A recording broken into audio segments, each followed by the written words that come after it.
ئەو کاتان باش هاوڕێیان ئەو ڕوهەندی زانیاری گرنگ و نوێتان پێ ڕادەگەێنین لەسەر مەسعود بارزانی و مەسرور بارزانی. هاوڕێیان بەر لێ بچینە سەر ئەوە دەمەوێت بڵێم یعنی مە دوێنێ هەواڵێکم ڕاگەیان کە قوبعەت تاڵەبانی کێشەیەکی نێو مەکتەب سیاسی لەگەڵ بەرپرسی ئیدارەی مەکتەب سیاسی لە هەولێری شتیە بەختیار کاوانی بەڵام داوەندە زانیاری کات یعنی بڕواب کەسە زانیاریەکانیش بوویتە ئاستەک کە ینی هەر بەرە و تەفسیری خۆی هەیە هەر یەکە و چیرۆکێک دەجێڕتەوە خۆی ئەوە زۆر قورسە تۆ یەک لای بکەیەوە ڕەنگ خەڵکێک بڵێ هەندە جار بەمە زانیارەکان دروستە کورکاچی خۆم شەڕی کۆڕێ 31 ساڵ لەمە بەڕوویدایە زیندیە هەزار تەفسیری لۆ کرا تۆ دەتەوێت خەبەرێک بۆ ئێمە مانان کە دێتن لەناو ئەو هەموو درک و لەناو ئەو هەموو بێشەفافیەتە وەڵا ئێکساکت بە تەواوی ڕاست دەبێت شەڕی کۆڕە کەس وەرە ئەمە هەموومان نەیژیانە هەر حزبە دێ و بە ڕوبەی خۆی دەپیوی ئەجە نۆرەی ئەوەیە بەرحاڵ هاوڕێیان ئەندێشتی گرنگەیە یەک مەسرور بارزانی پلانی زۆر مەترسیداریە دەستە دوو مەسعود بارزانی ڕۆشتن دروستی باش نییە کە کەم جارە ڕەنگی ئەمن باسی بکەم لەو ڕوانگەوە دەین باز دەکەنی یەکەم با باسی مەسرور بارزانی بکەین. مەسرور بارزانی هاوڕێیان لەو ڕۆژی هات دەسەڵاتەوە پێشترێژ ناو دەستگای ئەمنی بوو هەموو کات هەوڵیدایە بە زەبر و زەنگ سەرکوت بکاتن دەنجی ناڕازیەکان ئینسانی بە شەهامەت و بە کەرامەت ئینسانی خاوەن ئیرادە کە تاچی بە ئیرادە وڵات پێش دەخا تاچی بە ئیرادە جورئەت دەداتە خەڵک کەسێتیشی بەهێز دروست دەکات تاچی لاواز کۆی لە موتیە هێوانە وڵات تێک دەشێنن هیچیان پێ ناکرێت کۆمەلگایەکی لاواز دەرەسێتن کە ماڵی بارزانی و تاڵەبانی حەزیان نەو مەخلوقانەیە حەزیان نەو زۆرە مەخلوقانەیە هەر لە بەرەندی سیرکەن مەسرور بارزانی ئەو بەلەوەی بێت دەسەڵات یەک دنیا زنجیرە تیرۆری کرد لە دەستگای ئەمنی ئیشی کرد کاکە من لەگەڵ ئەوەی ماجستێرەکەی بەناو لەسەر ئاشتەوایی نیشتیمانی و ئەو شتانەیە لە ئەمریکا گەورە بووە کەچی نییە ئللەک لەگە زەبر و ژەنگە یعنی هیچ هەستی پێ ناکە ڕۆژێک ئەو کابرایە گۆڕانکاریێک لە عەقڵی سیاسی ئیداری خۆی بکاتن یان لە بڕی تونند و تیژی بەدیریت کە بەکاربێنێت بەدیریت کە گۆڕانکاری لە عەقڵی سیاسیان چاکسازێکی دروست مەزالدانی دیموکراسی زیاتر ئەزان بۆ لەبەر ئەوەی دەزان کۆتای خۆیان هەموو دیکتاتۆرەکان ئەوەندە ترسنۆکن بەس دایانێت دوو ڕۆژ تەمەنیان زیاتر بێت. هاوڕێ مەسرور بارزانی هەر هات هەموو بە بارژە بیرمانە سەرەتا لە هەولێرێک پۆلێک دەنجی ئازادی خوازی گرت دوای ئەوە چۆ بادینان لە بادینان دنیایەک مامۆستا و خەڵکی ئازادی خوازی کرد هەمووانە کەتە ناو میدیایانی مانجی 6 و 7 و 8 2019 باشم لە بیرە دوای ئەوەی بۆ مانجیدا دەستی بەگرتنی شێروانی و هاوڕێکانی کرد تا ئەو کارەساتەی خوڵقان لە هەموو دنیا لە 31 ساڵی ڕابردوو قەت ئەوەندە کەرامەت و ئەوەی کورد لە ناوەندە جیهانیەکان ڕسوا نەکرا کە ئەزمونێکی هەرە قەیزەوەن لە ناوچەکە پیادە دەکەن بە ئاستی تیرۆری خاشفتی و بە ئاستی ئەرهابەکانی ئەردۆغان دۆسیەی مافی ئازادی سیاسەکان لە ئەوروپا و لە ئەمریکا و لە هەموو ناوەندە جیهانیەکان پڕتستۆ کرا کەچی هیچ نەگۆڕە هەر بە عەقڵی خۆی کرد درێژەی پێدا بەڕوا بکەن ئەو هەموو پرۆتستۆی دەوری کردووە نەبوو یەک قس دیبلۆماسی بیتن هەر لەبەر هەندێک سەرباری ئەوەی وەک دەبینن نەوەک لە شانسی سیاسیان نۆ هەڵکەوت بەهۆی ئەو شەڕی نێوان ئۆکرانیا و رووسیا کە تا ئێستا کرانەوەیەکی گەورەی لەسەر ڕووی نەدایە لە ئەوروپا و ئەمریکا یعنی بەریتانیا تەنیا بەریتانیا تا ڕادەیەک پێشوازیان لێ دەکا وڵاتانی ئەوروپا و ئەمریکا تا ئێستاکە وەکو شتێکی لاوەکی لەمە گوتمان ینی شەڕی ئۆکرانیا و شەڕی رووسیا دەرگایەکی گەورەی لۆ کردنەوە هاوڕێیان من باشم لەبیرە هەموو شتان لەبیرتانە مەسرور بارزانی جگە لەوەی کە هات یعنی ئەو زیندانی لایڤ ئەوەیە 1 دقە ببرن ئەوە سەگ سنووری ئەوەی خۆی هەیە لەو سنوورە جوگرافیە خۆی کە تێیدا دەژی خۆی پێ بەرپرسیارە هەر نەفەرێک بەوێدا بێدە حەپێت ئەوە یعنی هەست بەکڕا ینی هەست پێ دەکا بەرپرسیاروی لەو سنوورە جوگرافیای ماڵی ئێمێ هەرێک بێرەدا تێپەڕێ سەگ سروشتی وایە دەبێ ئەوە بێ بالعەکسی درۆن دێ جێشی ترشی دێ ئێران دێ عێراق دێ 200,000 سەگدارمان هەیە بەس لەو موچە خواردنێک لەم سەگ وانە ها سەگ هەر کەسێک بەلای ماڵەکەی دابێ بێ نزیک بێت دەحەپێتی هاوڕێیان مەسرور بارزانی 2009 دوای ئەوەی زیندانەکانی پڕ کرد ناوەندە جیهانیەکانی پڕ لە ئیدانە کرد لە خەڵکی لە حکوومەتی هەرێم و کابینەیەکی تۆقێنەر خۆی ناساند هیچ سەرکەوتنی گەورەشی بەدەست دەهێنا لە شکست زیاتر لە کێشەکە لەوە نییە ینی شکستەکە لە بۆ مەسرور دەبی بە ئاسی ئەوە ئابڕووی کێشەی کوردیان بێت و دۆستیانە کێشەی کورد نەهێشت وەخت خۆی بە هەزاران پەرلەمانتار و حزب دۆستی کورد بوون و هەموو هێزەکان ڕکابەریان بوو لەسەر چێ زیاتر خزمەت بە کورد بکە ئێستا بالعەکسە چێ زیاتر پرۆتستۆی کورد بکە هەمووش ئەو عەقڵە سیاسی باشوور کەس بەقەدەر ئەوان لە ناوەندە جیهانەکان کێشەی کوردیان ڕسوا نەکرد بە فەسادی بە تاڵانی بە حکومڕانیەکی کورە لە خوار خێڵیش بەو ئەرهابە نەتوانین نموزەجێکەوە بێت هاوڕێیان دوای ئەوە مەسرور بارزانی هەوڵی تیری لە ئەوروپایی لە بۆ مەکی ئامێدیدا لە سلێمانی ئەولیدا لە پەرلەمانتار غالب محەممەد یعنی پەڕیەوە ئەوەکانی کردەوە دوای ئەوە دەستی بە هاک و ریپۆرت و داخستنی هەموو پەیج و فەیسبووکانە کرد کە دنیایەک پەیج و فەیسبووکی ئەکاونتی نازدارمان کە بەشێکیان مێژووی ئەو میلەتە بوو هەمووی فەوتاند و هاوکات ئەوە دەستی بە ترسان تۆقان بڕوا بکە هەڕەشەیەشی زۆر لە بۆ هەموو ئەوانە دەهات جەوێکی دروست کرد دادگاکانی زیاتر کردە قەشمەری خانە دادوەرەکانی زیاتر کۆی لە کرد وێنەیەک پیشاندرا وێنەیەک بوو سەر ئەگەر ئەو پرۆتستۆی گەورە جیهانیە نەبووە ئیڕەوەندی و ئازادی خوازی و نێودەوڵەتیان مەسرور بارزانی دەیگەیاندەوە قۆناغی سەدام و ئەردۆغانی خراپتری دەبرد خراپتریشی برد لە هەندێک شوێن لە کاتێکدا ئەمە وەکو تورکیا و سەدامیش نین ینی خاوەن پێگەیەکی دەوڵەتی بین هەر لەبەر هەندێک زۆر ڕەوشی نێودەوڵەتی خراپ بوو تا ئێستاش خۆی نەگرتەوە سەرباری ئەو هەموو شانسە وەکو گوتم شانسەی کە لۆی دەرکەوت بە تایبەتی دوایین شەڕ کە شەڕی ئوکرانیا ئەوە هاوڕێیان مەسرور بارزانی نوێترین هەنگاوی دەتا ئەن دیکتاتۆرێک گوتم قەت بیر لە ئەوە ناکەنەوە گۆڕانکاری لە عەقڵی سیاسی خۆیان قەت بیر لەوە دەکەنەوە کو سەرکوتکەن کو خەڵک نییە بکڕن وجدانی ئەخلاقی یعنی حەزیان نییە ئۆپۆزیسیۆنش ڕادیکال هەبێ حەزیان نییە مرۆڤی ڕخنەگری دەسەڵ حەزیانەیە هەم خەڵک چەپڵیان و لێدا بڵێ وان و عەقلیان وایەوە سیکە مەسعود بارزانی وەخت خۆی ڕۆژنامە ئەوە کە بوو کادیرێکی خۆیان هەبوو ناوی سەعد بوو هەر شەلاتی و باسییان دەکرد زۆر کەسەکی ئاس نزمە یەک بابەتی نووسی لەسەر مەسعود بارزانی وایە کردیە ڕاوێژکاری خۆی بڕوا بکەن ئەلەو ڕۆژانە باسی ئەوەش کەشما کرد پیاوەکە بوو کادیرێکی پارتیە بوو ئەوە بوو سەر بە نێچیری بوو هەرچی کرد نێچی زۆر تیمان پێنداوەڵایەک مەقالەی لە بۆ مەسرور بارزانی نووسی کوردیە بەرپرسە چی باڵا کردیە بەرپرسە چی باڵە تۆ وەرە هەرچی بی دوشێ بابەت بە شان و باڵی ئەو بنەماڵە داڵدا دەتبەنە ئاسمانێ یعنی لە کاتێکدا پێگەی ئینسانەکە چۆنا و چەند ئەو ئینسانە ڕازەکە لایەن گرنگ نییە بڕۆ مەدعو سەنایان بکەتەوە ئەو حاڵەتە زۆرە هەتا یەکێک لەوانەی سەدەینێک سەری دەنێ وەزیری گواستنەوە گەیاندن ناوی ئانۆ جۆهۆرە کابرایەکە مەسوول ناوسەی ئەنکاوەی پارتی بوو 6 داوای لەسەر کردی وەزیر 6 داوای لەسەر بوو هاوڕێیان کردی کێ وەزیر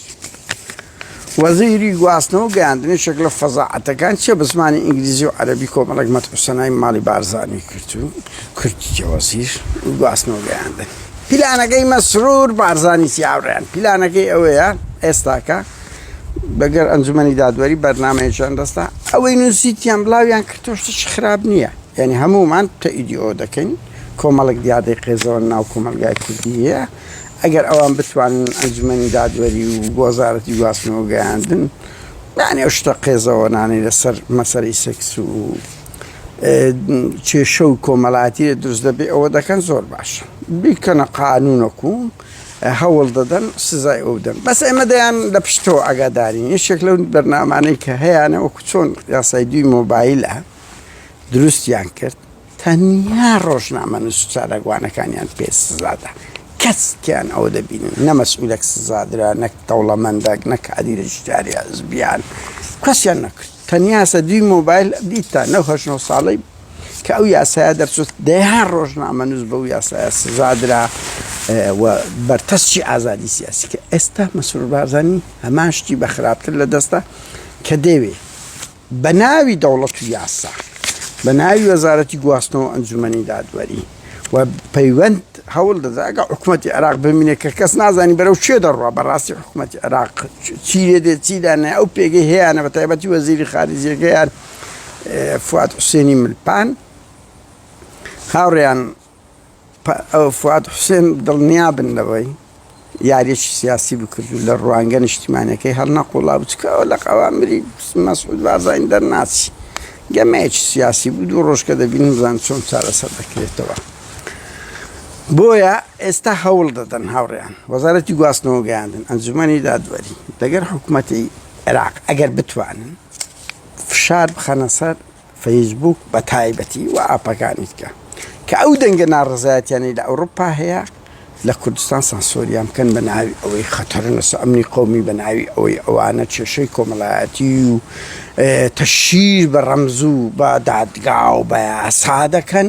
لەگە فەیسبوکدا بشن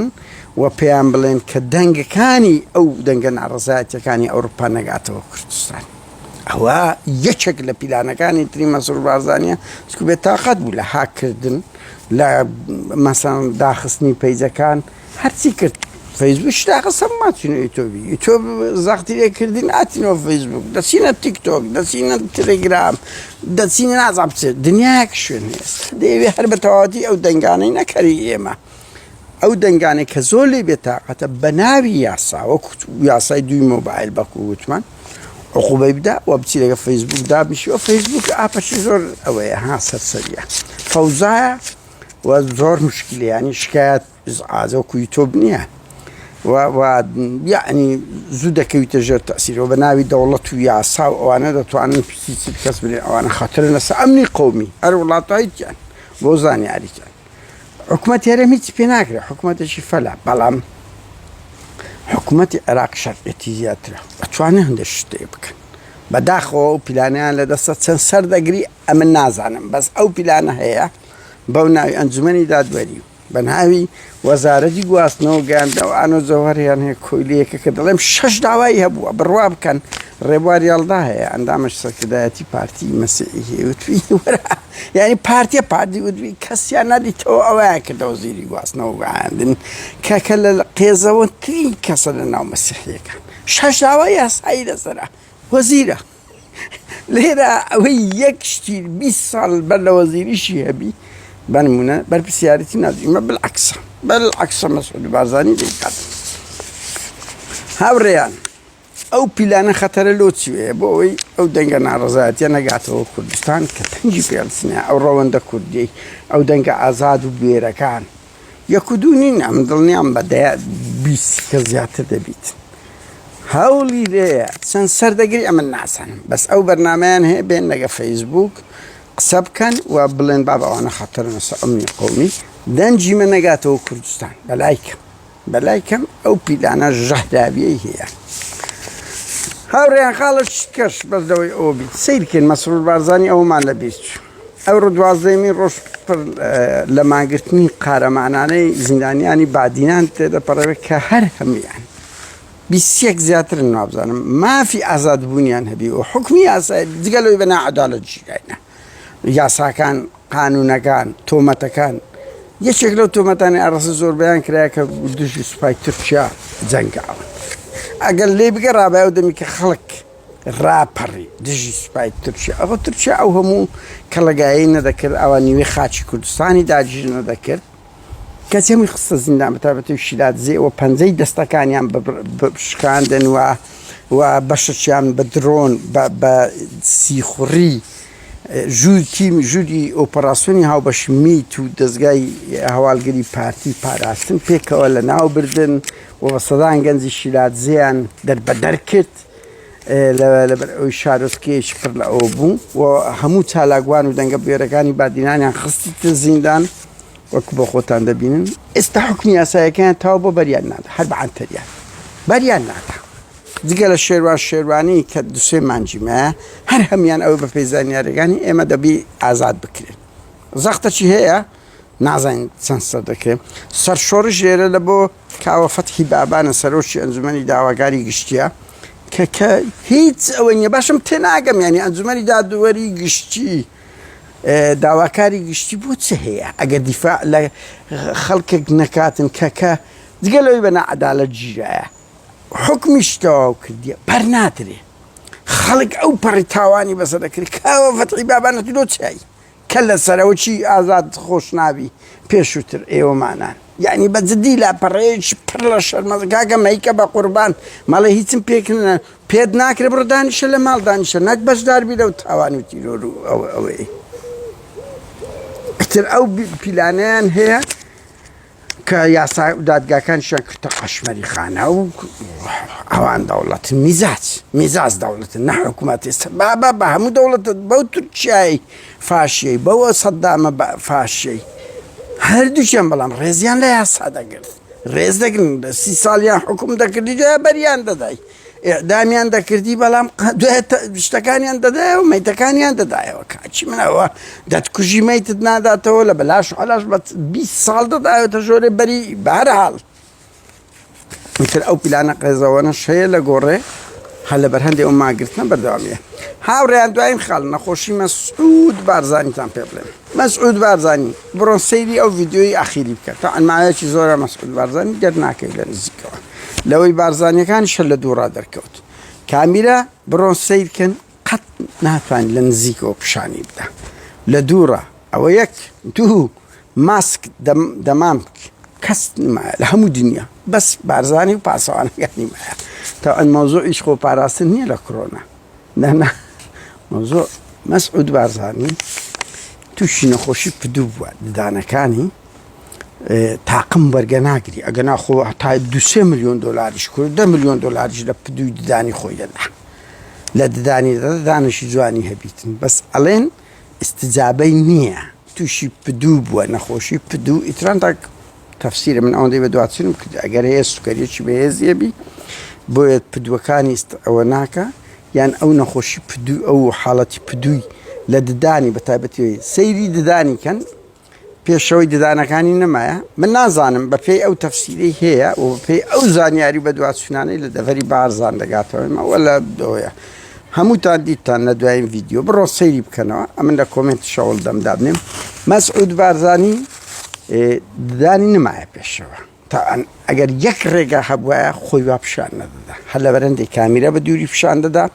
و بە خۆی و چاردەوروبەرەکانی ماسک لەبەر دەکەن وەکو گوتم دەکاتێک لە هەموو دنیا ماسک نما لۆ لەبەر ئەوەی ترسی هەیە و پێی شادمە دە و ددانی ئەوە دەبێتن بۆیە تاقمی ددان دەڵێن استجابەی نییە پدوەکانی مردووە و ناکرێتن ئەوە بی ئەوەش تەسیر لە تەمەنی دەکات لە سەحەتی دەکات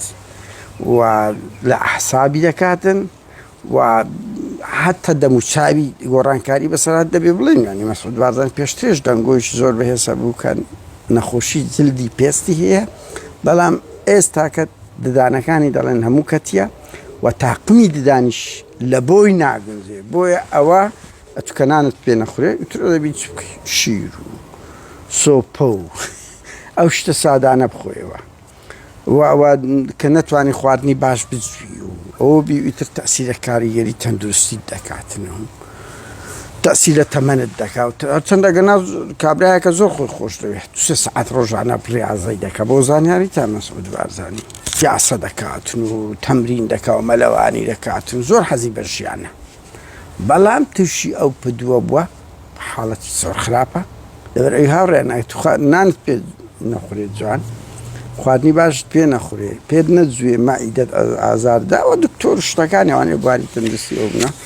ئیتر خواردنی پێ ناکرێ زۆر باش بخۆی ئەوە یعنی دادەبڕێ لە زۆر خۆش ئەوەکانی دنیا ئیتر تەسیرە تەمەنت دەکات لە تەندروستی دەکاتن ئیتر توش ئەو حاڵەتەوە هەر لەبەر هەندەیە ببینن شعات پاش ماوەش کە ئەگەر وا بڕوە مەسعود بارزانی ناتوانانی وەکو غەڵەت دەکات لە قسە و تەلەفوز گوتن و ئەو شتانە ئەمە نازانم عیلاجی پێ دەبیندرێتەوە یان ناوزەیم پرسیتم لە دکتۆری ددان لە چەند هاوڕێگەڕە وتیان هیچ تا ئێستا هیچ عیلاجی نییە بەڵام ئەوانە خاوەنی ملیارها دۆلارن هەموو پارەیەک دەرخان دەکەن لە پێناوی بەڵام تا ئێستا عیلاج نەکرایە و ماوەیەکی زۆری خەریکی ئەو شتەیە ئیتر ئەو حاڵەتەشە بویستم ئاگادارتان بکەمەوە کە مەسعود بارزانی ڕەوشی تەندروستی باش نییە بۆیشە خۆی دوورەپەرێز دەگری لە کامیرە و لە دووڕە پیشانی دەدەن و بۆیش تا ئێستا دەمام ماسک لە دەموچاوی خۆیان و پاسەوانەکانی بڕۆن سەیری بکەنەوە لەو هەیە ئاخر ڤیدیۆ ئیتر ئەو دوسێ خاڵا بوویستم ئاگادارتان بکەمەوە هاوڕێیان دوایین شت من تکاتان لێ دەکەم تکا هەوڵ دەن زانیاری دروست بگەین بە ئێمە بۆ ئێمە بتوانین شەڕی ئەو دەستە و یەخە و ئەو هەڵمەتی تەلەفۆن بڕوا بکەن بەرپرس تەنجی پێڵسندرایە بەرپرس ترسیان هەیە هیچ ئەمە لە بەوەم نییە من یەکێکم لە کارکتەرەکانی ئەو بوارە بەڵام بڕوا بکەن یعنی ڕۆحیان لە زەنگی تەلەفۆن دەچێت و هەموو بەرپرسەکان زەلیل و کەرامەت شکانە ئەو دەیان بینن و هەڵدێن و زەلیلمان کردی بۆیە هەوڵ مەدەن هەوڵەکەیە کە زانیاری نادروست ئەو زانیاری نادروستانە یان ئەم دەزانم قورسە بگێ زانیاری لە وڵاتێکی دروست کە دیموکراسیەت نەبی کە شەفافیەت نەبێ ینی زۆر ناخۆشە تو گەنجەچینێک بادیان کۆمەڵێک خەڵک کە زانیاری دەداتێ بەس هەوڵ بدەن زانیاریەکان بە دروست بگەێنە ئێمە و پەرە پێ بدەن و ئەو خەباتەش بەشەکە لە فشار ینی هەموو ئەو شتانەی دەکە و چالاکی کۆنی پێشمەرگە کاریگەری خۆی هەیە مەرج نییە دەسەڵاتە بە ڕۆژێک بڕوخێ ئەوە هەمووی بەشەکە لەو خەباتە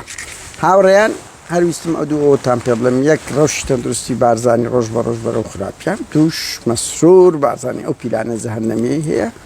قبوڵی نییە تەنانەوە ئامادە نییە لە بۆ نێچیروانی ئامۆزای خۆش بێت بدەکە سەرۆکی ئەرێمە زۆرەی ئێمەمانایە کاتێکی خۆش سەرکەوتن هەر بۆ ئێمە و ئەو دەنگە ئازادانەی زیندانی بەرخودان و پڕ لە تێکۆشانن کە جوانترین وێنەیان لە بەرخودان و لە قارەمانێتی لە زیندانەکان تۆمار کرد سەرفرازی بۆ دەنگە ئازادەکان سەرشۆڕیش بۆ کۆیلە و جەلادەکان کە سەرشۆڕی خۆیان و بنەماڵەکانیان دەکەن وەکو بنەماڵی جاش و استخبارات و باسیەکان کاتێک خۆش